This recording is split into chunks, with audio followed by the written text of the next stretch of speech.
TTD EO మాట్లాడుతున్నారు, live లో చూద్దాం.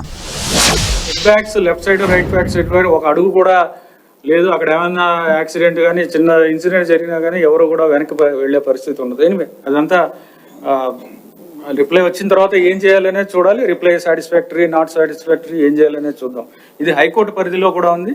ఆ తర్వాత మిగిలిన మఠాల మీద ఏం జరుగుతుంది ఏంటనేది కూడా మేము అధికారుల తరపు నుంచి కూడా స్టడీ చేస్తున్నాం. అదంతా రిపోర్ట్ వచ్చిన తర్వాత బోర్డుకి పెట్టిన తర్వాత బోర్డు నిర్ణయం తీసుకుంటాం. హోటల్స్ కి సంబంధించి గతంలో కూడా ఒక ప్రపోజల్ ఉండేది సార్. అంటే రేటు పట్టిక అనేది ఏ కంపెనీ మంచి కంపెనీలు కొన్ని హెల్ప్ చేసుకొని ఎవరు తక్కువకి భక్తులకి ఇవ్వగలుగుతారో వాళ్ళకి కోట్ చేయడానికి ఇస్తాము అని చెప్పి ఒక అప్పుట్లో ఉండేది సార్. ఆ విధంగా ఏదైనా చూస్తే బాగుంటుంది. తక్కువ అంటే మనకి అన్ని పాలసీలు కూడా స్టడీ చేయడం జరిగింది. స్టడీ చేసిన తర్వాత బెస్ట్ పాలసీ ఏంటంటే కొంచెం పేరున్న వాళ్ళని తీసుకొచ్చి 2 రకాల క్యాంటీన్లు ఉన్నాయి ఇక్కడ. జనతా క్యాంటీన్ ఒకటి ఉంది, తర్వాత బిగ్ క్యాంటీన్ అనే కాన్సెప్ట్ ఉంది.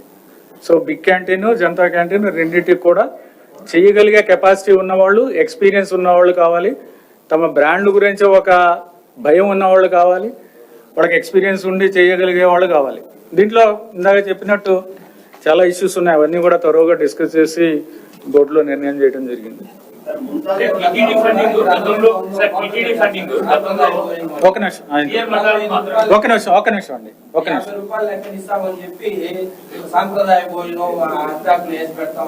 అవన్నీ మేము చేస్తున్నాం కదా, మనం ఆల్రెడీ అన్నప్రసాదంలో చేస్తున్నాము.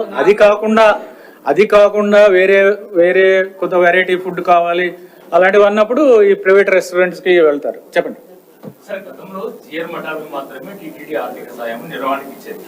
ఈసారి మీరు మఠానికి సంబంధించినటువంటి సాంప్రదాయ పాఠశాలకు 2 కోట్లు ఇలాంటి మఠాలు ఏదైనా ఫండింగ్ చేసే టీటీ రాష్ట్రం ఉందా? ఇది మఠానికి ఇచ్చింది కాదు, ఒక పర్టికులర్ సాంప్రదాయ పాఠశాల అంటే మఠానికి ఒకేసారి 2 కోట్లు ఇస్తున్నారు. ఎవ్రీ ఇయర్ 2 years అనేది పాత రిజల్యూషన్. ప్రస్తుతానికైతే మేము ఈ రోజు అప్రూవ్ చేసింది ఈసారి ఇవ్వడానికి నిర్ణయం చేసాము. భవిష్యత్తులో ఏం చేయాలనేది బోర్డులో నిర్ణయం తీసుకోవడం జరుగుతుంది.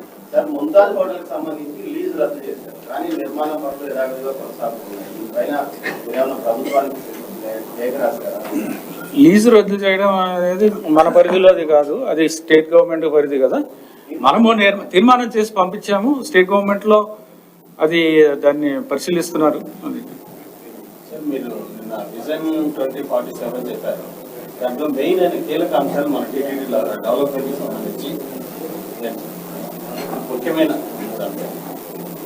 నేను చెప్పేసాను కదా, అది మళ్ళీ ఇవాళ టెంపుల్ సరౌండింగ్ లేకపోతే భక్తులకు వచ్చే దీనికి సంబంధించి అంటే మీరు టీటీడీ మొదలైన భక్తులు ఎదుర్కొంటున్నటువంటి సమస్యలు భవిష్యత్తులో 47కి మనం ఏ విధంగా చేయగలగాలన్నారు. అంటే ఇవాళ బోర్డు నిర్ణయాల గురించి మాట్లాడితే బెటర్. ఇది నాది కాదు కదా, బోర్డు డిస్కషన్ బోర్డులో జరిగింది.